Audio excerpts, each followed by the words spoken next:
Agora vamos falar sobre o investimento inicial, que são as primeiras despesas que você vai planejar e que você vai ter que incorrer na sua empresa. Qual é a estrutura inicial para montar ou dar continuidade ao seu negócio? Quais são os gastos iniciais para começar a empresa? Esses gastos podem incluir toda a questão burocrática, legalização jurídica, contador, advogado, o aluguel do local, alguma obra que você tenha que fazer, a montagem do escritório, aquisição de estoques iniciais, campanhas promocionais. Tudo que você planejar para começar a empresa, essas despesas, nós vamos dar esse nome de investimento inicial. Quanto que é? Você já fez esse cálculo? 10 mil, 50 mil, 100 mil, 1 milhão? Quanto que você precisa para tirar a sua empresa do papel? É claro que você pode começar sempre com zero, mas vai chegar uma hora em que você vai começar a ter essas primeiras despesas. E é importante você planejar isso. E aí eu te pergunto, como que você faz para obter esse investimento inicial? Existem algumas maneiras. A primeira delas, chamado de Love Money, ou dinheiro do amor, que nada mais é do que um dinheiro que pode vir do seu próprio bolso ou dos 3 Fs, Family, Friends and Fools. Na tradução, família, amigos e os tolos. Vou explicar isso melhor. Então, primeira opção para você ter o seu investimento inicial é um dinheiro próprio que você obteve. Você trabalhou, você estagiou, você economizou, aquele suado, rico dinheirinho que você guardou a vida inteira, finalmente você vai colocar ele para trabalhar para você. Você vai investir no seu próprio negócio. Você vai pegar o seu dinheiro próprio e vai colocar. Essa é uma fonte inicial de investimento. A outra opção é você pedir para o seu pai, para sua mãe, para o seu tio, para sua tia, aquele primo bacana que você tem, você pode pedir emprestado para ele, ou ele pode investir no seu negócio, algum amigo que você tenha também. O que é esse tolos que tem esses 3 Fs, família, amigos e fools, friends, families and fools? Vou contar a história de um amigo meu. Ele estava criando uma startup e ele foi no dentista dele, que poderia ser classificado como um friend, como um amigo dele. Mas o dentista falou, nossa, adorei a sua ideia de negócio, quero investir. E aí ele combinou, pô, bacana, o dentista é uma pessoa bacana, uma pessoa legal, nada contra os dentistas, é claro, estou contando especificamente esse caso. E esse dentista, ele foi lá e colocou o investimento inicial da empresa desse meu amigo. Aconteceu que 6 meses depois o dentista ligou para ele e falou, quero meu dinheiro de volta, porque eu investi em você, e agora eu estou precisando do meu dinheiro. Quanto você vai me dar de remuneração? Nesse momento, ele virou um fool. Ele deixou de ser um friend que tinha colocado investimento, passou a ser um fool, porque o investimento em startups é um investimento de risco, de pouca liquidez. Não é que você vai colocar o dinheiro agora e naturalmente você vai já tirar 6 meses depois. Esse dinheiro ele vai ficar um tempo, porque tem todo o processo de maturidade do negócio. Então, cuidado com os fools. Mas essa é uma fonte inicial. Você pode botar o seu próprio dinheiro ou buscar com família e amigos. Segunda opção de fonte de investimento inicial, empréstimo. Você vai ao banco, ou às fintechs, ou em algum tipo de instituição que vai te emprestar um dinheiro. E de posse desse dinheiro, você vai investir na sua empresa. É a forma mais recomendada? Provavelmente não é. Vocês sabem qual é a taxa de juros que os bancos emprestam dinheiro hoje. Mas, eventualmente, pode ser que alguns de vocês utilize como fonte de investimento inicial. Uma terceira fonte são subvenções, chamado de fomento governamental, uma linha de crédito que o governo disponibiliza normalmente para fomentar algum setor, alguma indústria, alguma inovação. Pode ser chamado não reembolsável, o pessoal antigamente chamava de fundo perdido, ou com juros muito baixos, subsidiados. Em ambos os cenários, pode ser que essa linha de crédito seja interessante para você, porque aí você vai ter também como fonte de investimento inicial. A outra opção são os investidores de risco, também conhecidos como investidores anjos, seed money, venture capital, private equity, ou modalidades híbridas entre esses que eu acabei de comentar. Eventualmente, algumas incubadoras e aceleradoras também podem ser fontes de investimento inicial. Então, qual que é a lógica? A lógica é que hoje você é dono de 100% do seu negócio, e o seu negócio é do tamanho de uma torta.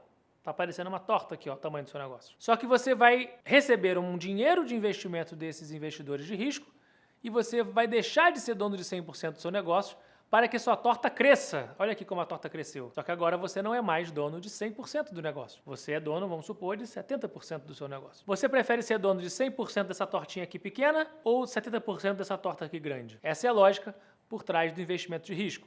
Porque você recebe esse capital e você consegue acelerar o crescimento da sua empresa. E cada um desses, anjos, seed money, venture capital, private equity, cada um desses normalmente tem um tamanho de cheque que dá para a sua empresa, um momento que a sua empresa está e um tipo de negócio que eles investem. E o último tipo é o crowdfunding. Existem alguns sites que você pode colocar o seu protótipo, colocar o seu MVP e com isso você consegue já vender a sua ideia.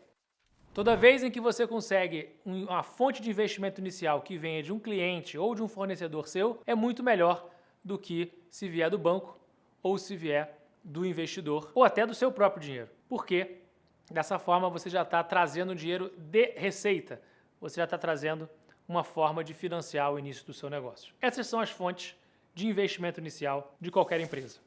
Nesse gráfico aqui vocês veem a diferença entre essas fontes no Brasil e nos Estados Unidos. Repara, no Brasil, crowdfunding, que eu acabei de dizer, 1%. Nos Estados Unidos, 12%. Então você vê os amigos, você vê empresas que investem em unidades de negócios, chamados employers, do próprio governo, de private equity ou venture capital, da família ou dos bancos. Os juros nos Estados Unidos é muito mais baixo que no Brasil, por isso esse maior percentual. E quando você soma, não dá 100%, porque você tem diferentes modalidades dentro da mesma empresa. Então você vê que no Brasil, o maior que tem é a própria família. Ou seja, você consegue convencer as pessoas da sua família a investir no seu próprio negócio como fonte de investimento inicial. E agora eu queria compartilhar com vocês um conhecimento milenar que vem sendo passado de geração em geração, que são as 3 leis universais dos negócios. A primeira lei tem a ver com esses conceitos que nós acabamos de falar aqui, que é: não existe almoço grátis. Sabe aquele cobertor curto, que você cobre a cabeça, descobre o pé, descobre a cabeça? Chamado em inglês, um nome bonito, trade-off. Você tem que escolher algo, mas ao escolher algo você abre mão de uma outra coisa?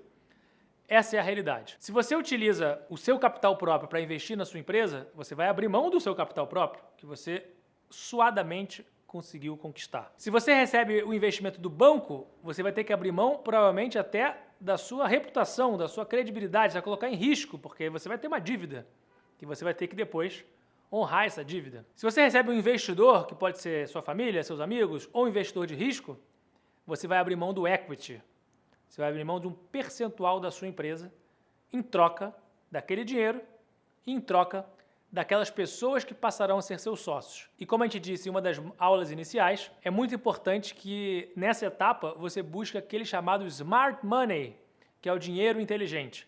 Ou seja, o dinheiro ele está entrando, mas mais do que isso, quem está trazendo esse dinheiro?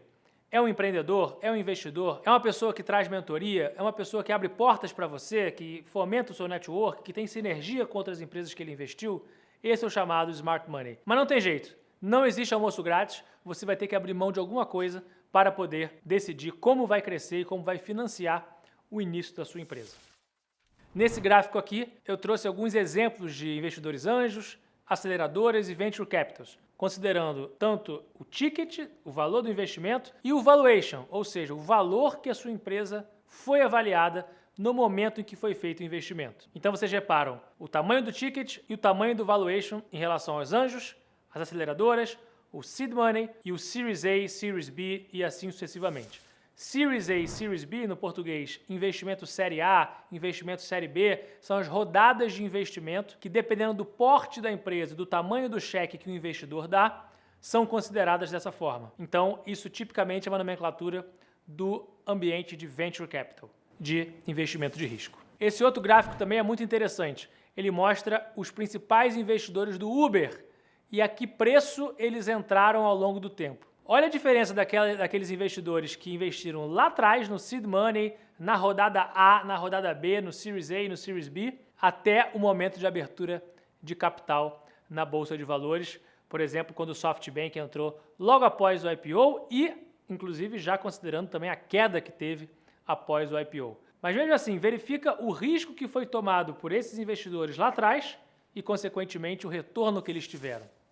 Vale dizer que o investidor de risco, normalmente, a cada 10 negócios, ele acerta 1 a 2. E aí ele perde dinheiro em 4 a 5 e fica no 0 a 0 em 3 e 4. Ou seja, esse 1 ou 2 que ele acerta, paga a conta de todos aqueles outros negócios que não deram certo e ainda fica uma boa lucratividade.